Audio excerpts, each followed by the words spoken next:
Je reviens sur un certain nombre de notions que j'ai déjà développées, mais qu'il est bon de rappeler, à savoir qu'il y a une astrologie du conscient, une astrologie de l'inconscient. Mais il faudrait mieux préciser en disant une astrologie sur laquelle nous avons prise, une astrologie sur laquelle nous n'avons pas prise. L'astrologie sur laquelle nous n'avons pas prise, c'est celle qu'a mise en évidence Michel Gauquelin, il y a plus de 60 ans. Et c'est une astrologie qui est extrêmement rapide dans son processus, puisque en l'espace de 24 heures,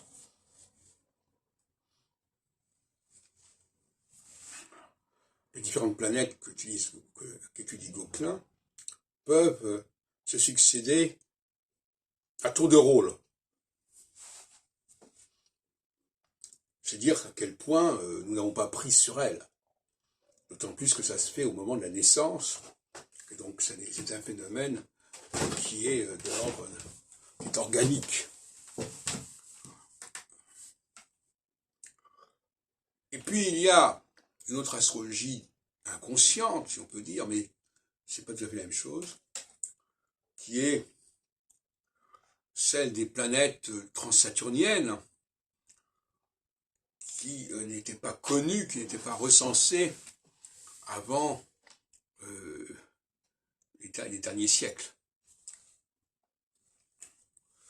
Là aussi, ça pose un autre problème épistémologique, à savoir qu'est-ce que c'est que cette astrologie qui aurait existé à notre insu, en quelque sorte. Ça, c'est le premier groupe d'astrologie auquel je m'oppose de cette manière. Enfin, je m'oppose. Je ne dis pas que ça n'existe pas, mais ça n'est pas ma tasse de thé, si vous voulez. L'autre astrologie, une astrologie qui accorde aux hommes, aux sociétés, une certaine marge de liberté. Parce que, alors c'est l'astrologie que je développe moi-même dans mon travail, autour de ce que j'appelle l'astrologie exols, qui est une abréviation de équinoxe et solstice, exols, et qui est une astrologie de période, tout comme les mandats électoraux. Quelqu'un n'est pas élu pour un jour, il est élu pour quelques années. Donc l'astrologie que je défends, une astrologie qui laisse du temps au temps.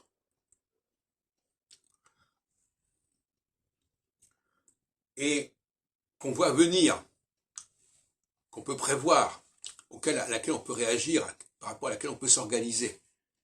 C'est ça qui m'intéresse. C'est cette astrologie-là, d'ailleurs, qui doit importer. À ce propos, j'écoutais ce matin une émission sur... ah oui, c'était hier soir, des cours de François Châtelet, qui opposait Aristote à Platon. Et François Châtelet disait que